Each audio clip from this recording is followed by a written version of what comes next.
Sa number 3, may pinalamang ka mga driver kag operator na nagpupod sa untat biyahe subong nga adlaw.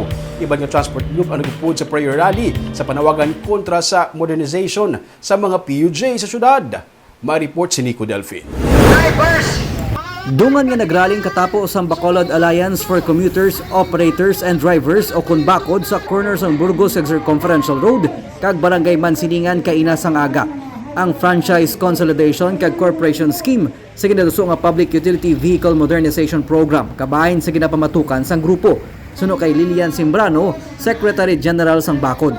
Na-extend man matuod ang Provisional Authority sa mga kasubong nila nga operator kag drivers sang traditional jeepney sa Disyembre 2023 pero pililion lang ang tugutan nga makabiyahe. Nag-abot sa amon nga nga nag-istoryahan ay nagaling LTO kay LT4B kag ang LGO nga 900 lang gali kabilog ang iparinyo nga PA sa aton mga traditional units. Out of 3,000, no? Yes, sir. Kung wala kami kabalo, kaluluoy gali ang iban nga natamaan.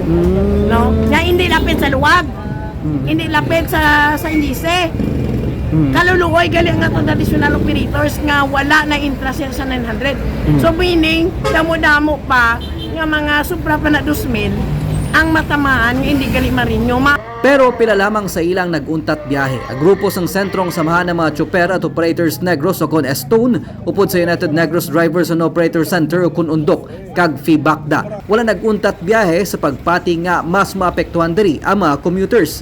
Nagbuylog man sila para sa prayer rally bilang pagsuporta sa panawagan sa mga kaupdanan nila sa Transport Organization batok sa PUV Modernization Program. Pagpasalamat niya sa natabo nga pronouncement nga ang 7 days gaayo ang Malacañang ha kag ang DOTR nga kung pwede i-suspend lang kay i-suspend man nila ang June 30 nga Department Order 2017 2023-030 no. So mas maayo nga development, mas maayo sa aton pumuluyo, mas maayo sa aton nga mga stakeholder. Kami sa FIBACDA kag Stone, why kami na wala kami sang rason nga kontrahon amo ng syudad sang Bacolod o kun iperwisyo namo ng syudad sang Bacolod.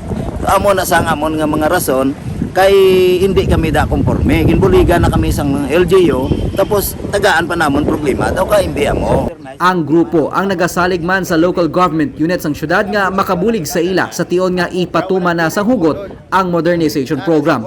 Tungod mahal para sa kadamaan ng mga drivers ug operators ang modernized jeepney, ginatunan sang alkalde ang ginatanyag nga electric vehicle nga ginaduso sa isa ka Chinese company nga mangin public utility vehicle sa syudad. Though traditional jeepney ang itsura, no? Pero 32 ang igo, but electric siya.